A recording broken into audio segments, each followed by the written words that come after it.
carries the picture of me. I know exactly what she's talking about. That's the last picture we took together. This is amazing. He said, Teresa, there was something deep in my soul that knew that I wasn't gonna live a long life.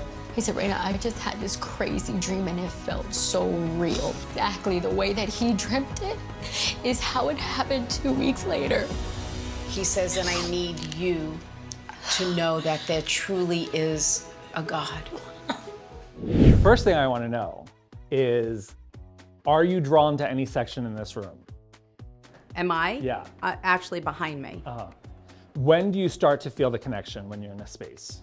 When I'm in a space, I can feel a connection. I just feel like a heaviness. So it's not like I could be drawn to any particular thing. It could just start out by feeling a heaviness. And then usually then I'm drawn to a particular person if Spirit wants to deliver a message.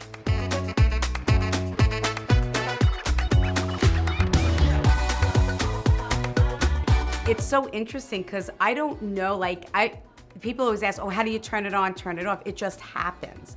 And it's almost like because I feel that I was born this way, that it just, my body, I automatically know how to communicate. Does that make sense? Yeah. Because it's all you know. It's all I know. I don't know any different, and it just happens.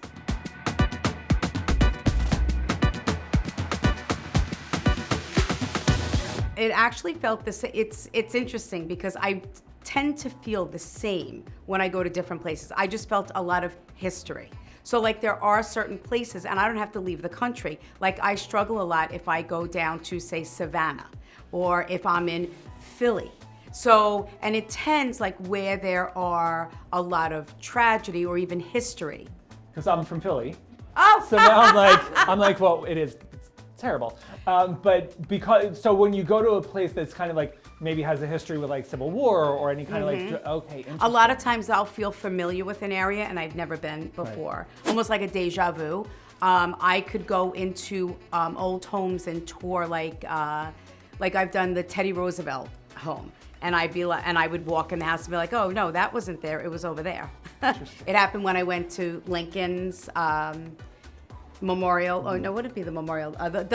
Abraham Lincoln's museum. Okay. In Springfield, Illinois. And there was I felt a lot there, but I'll just feel familiar with the area, like I've been there before.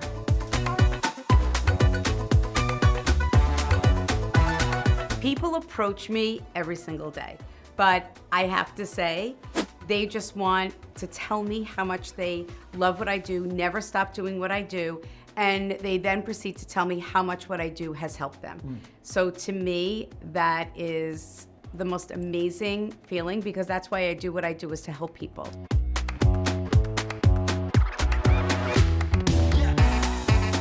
I think every soul that I channel, their main message is that they want their loved one to know that they're at peace.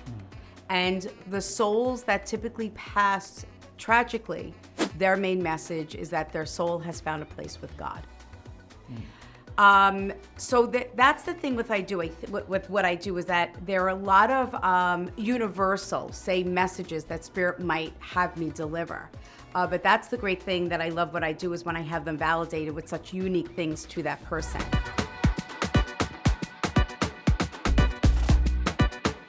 Oh my God, every day. Every day. And it's usually, and they usually catch me off guard. Like I could be doing a live show in front of like 5,000 people, and I remember channeling this woman's husband, and she was an older woman, and he all of a sudden showed me him chasing her around the dining room table. And I'm like, I cannot say that. And then I was like, all right, wait a minute, Teresa, it's not up to you. Yeah. So I had to say that, and she goes, oh yeah, he was still chasing me around the dining room table, and she was like 80, so it was so wonderful, you know.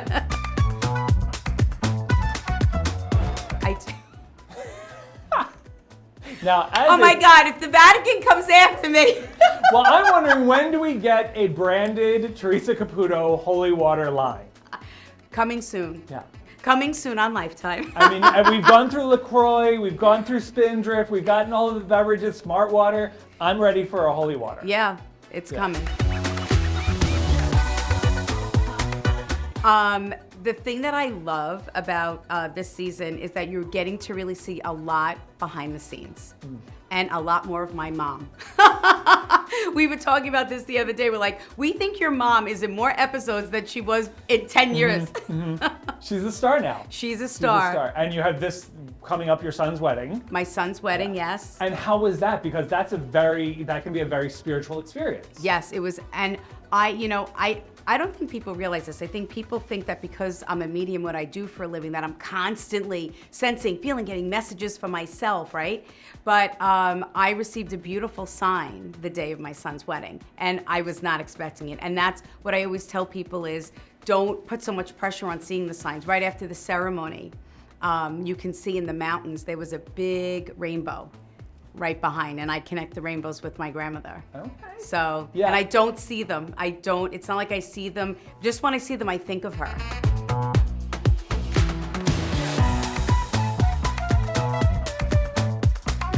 Yeah, I always say to people, like, this is a bond that can never and will never be broken.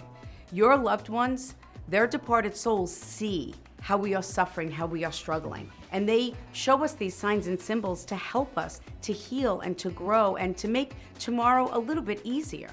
And to remind us that they're with us at that exact moment, that they are living life through our eyes. Don't be afraid of it, embrace it.